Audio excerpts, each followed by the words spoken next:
মৰমৰ ছাত্ৰ ছাত্ৰীসকল, তোমালোকে আগৰ পাঠত নিয়ৰ পাঠটি পঢ়িলা আৰু বুজি পালা নিশ্চয়। এতিয়া আমি কি কৰিম, আজি পাঠভিত্তিক প্ৰশ্নবিলাকৰ বিষয়ে আলোচনা কৰিম। এতিয়া তোমালোকৰ পাঠত থকা 2 নম্বৰ যিটো প্ৰশ্ন, সেই প্ৰশ্নটোৰ উত্তৰ দিয়া বুলি কৈছে। আৰু প্ৰথম প্ৰশ্নটো হৈছে মুকুতামণিটি বুলি কবিয়ে কিহক বুজাইছে? মুকুতামণিটি বুলি কবিয়ে নিয়ৰৰ টোপালক বুজাইছে। খ নম্বৰ, নিয়ৰক কবিয়ে কাৰ কাৰ লগত তুলনা কৰিছে? উত্তৰটো হ'ব, নিয়ৰক কবিয়ে নিশাৰ আকাশৰ তৰা আৰু মুকুতামণিৰ লগত তুলনা কৰিছে। গ নম্বৰ, নিয়ৰে হিয়াত কি সাঁচি থোৱাৰ কথা কৈছে? উত্তৰ হ'ব, নিয়ৰে হিয়াত নিযম আকাশৰ নিচুক কথাটি সাঁচি থোৱাৰ কথা কৈছে। খ নম্বৰ, ফুলনিত কি ছিগি ৰৈ গ'ল? উত্তৰ, ফুলনিত নিশা নাচা নাচনীৰ ডিঙিৰ মণি ছিগি ৰৈ গ'ল। ঙ নম্বৰ, কবিয়ে কি সৰি থকাৰ কথা কৈছে? কবিয়ে নিশাৰ তৰা এটি নিয়ৰ হৈ সৰি থকাৰ কথা কৈছে। 3 নম্বৰ প্ৰশ্ন, কবিতাটোৰ মূলভাৱ চমুকৈ লিখা। উত্তৰ, প্ৰতিমাৰ খনিকৰ খ্যাত চন্দ্ৰকুমাৰ আগৰৱালাদেৱৰ দ্বাৰা ৰচিত নিয়ৰ এটা ৰোমান্টিক কবিতা। কবিতাটিত কবিয়ে প্ৰকৃতিৰ উপাদান নিয়ৰক বিষয়বস্তু হিচাপে লৈ কল্পনাৰ ৰহণ সানি সুন্দৰভাৱে উপস্থাপন কৰিছে। প্ৰকৃতিৰ ৰূপ বৈচিত্ৰ্যই মানুহৰ মনলৈ কঢ়িয়াই আনে অনাবিল সুখ। আমাক প্ৰতিটো পুৱাই অজানিতে আশাৰ বতৰা দি যায়। এই বৰ্ণময় বাৰ্তাৰ প্ৰধান হ'ল নিয়ৰ। মুকুতা সদৃশ নিয়ৰ কণাবোৰ ঘাঁহ বনৰ ওপৰত দোকমোকালিতে জিলিকি থকা দেখিলে আমাৰ মনলৈ নানা ভাৱ অহাটোৱেই স্বাভাৱিক।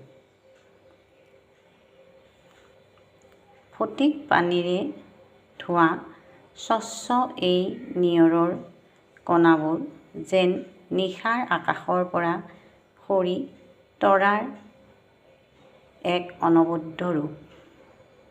কবিৰ কল্পনাত নিয়ৰ নিত্যৰতা পৃথিৱীৰ ডিঙিৰ পৰা ছিঙি পৰা একোটি মণি অথবা পুৱাৰ পোহৰত সেমেকি উঠা একোটোপাল চকুৰ পানী।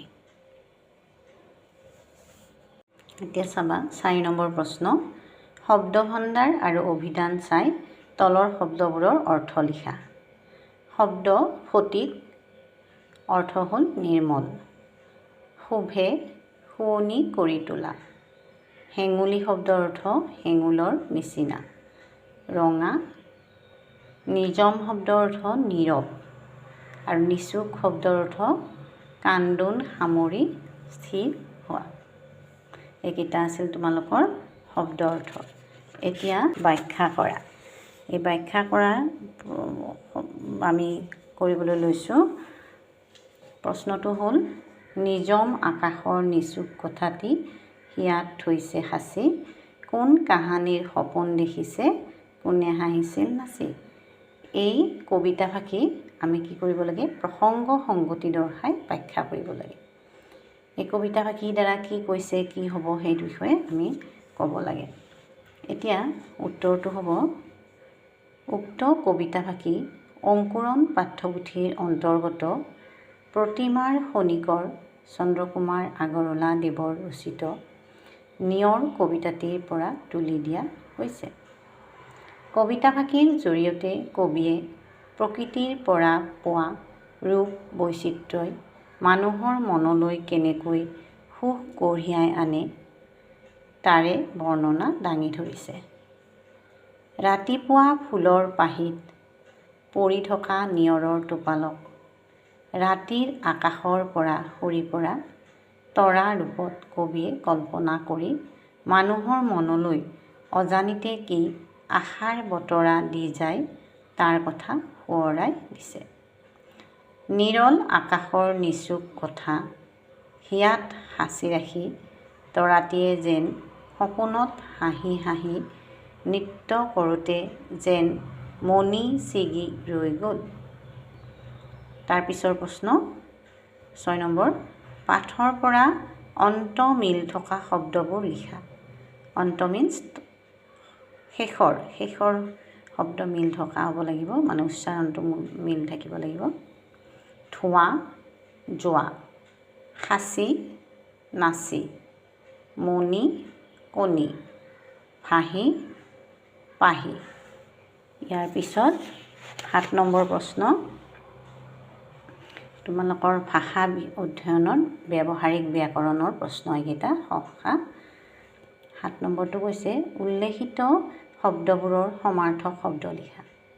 টোপনি, নিদ্ৰা, বেলি, সূৰ্য বা ৰবি, পানী, জল, ফুল, পুষ্প, নিশা, ৰজনী, ৰাতি, সপোন, স্বপ্ন,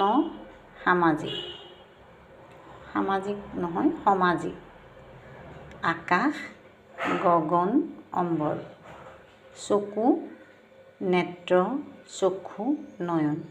এটা লিখিলেই হ'ব তোমালোকে, যিকোনো মই 2-3টা কৈ দিছোঁ কেইটামানৰ, যিকোনো এটা লিখিলে তোমালোকৰ উত্তৰটো পাই যাবা।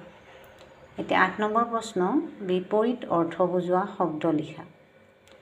চিগা, যোৰা, পুৱা, গধূলি, নিজম, কোলাহল, সৰগ, নৰক, দিন, ৰাতি, হাঁহি, কান্দোন। এইকেইটা বিপৰীত শব্দ অৰ্থ, মানে বিপৰীত অৰ্থ বুজোৱা শব্দ। ইয়াৰ পিছত 9 নম্বৰটো আহিলে আমাৰ বাক্য ৰচনা কৰা। বাক্য ৰচনা কৰিব দিছে। মুকুতা, ৰ'দৰ পোহৰত নিয়ৰক মুকুতা মণিৰ নিচিনা লাগে। মুকুতা শব্দটোৰ তলত আঁচ এডাল টানি দিব লাগে। পাহি, গোলাপৰ পাহিবোৰ ধুনীয়াকৈ সৰি আছে। শোভে, গোলাপ ফুলে গোটেই বাগিচাখনত শোভে। নিচুক, নিয়ৰে নিজম আকাশৰ নিচুক কথাটি হৃদয়ত সাঁচি থৈছিল। এইখিনিয়ে তোমালোকৰ পাঠভিত্তিক প্ৰশ্ন। তোমালোকে ভালদৰে উত্তৰটো লিখি ৰাখিবা।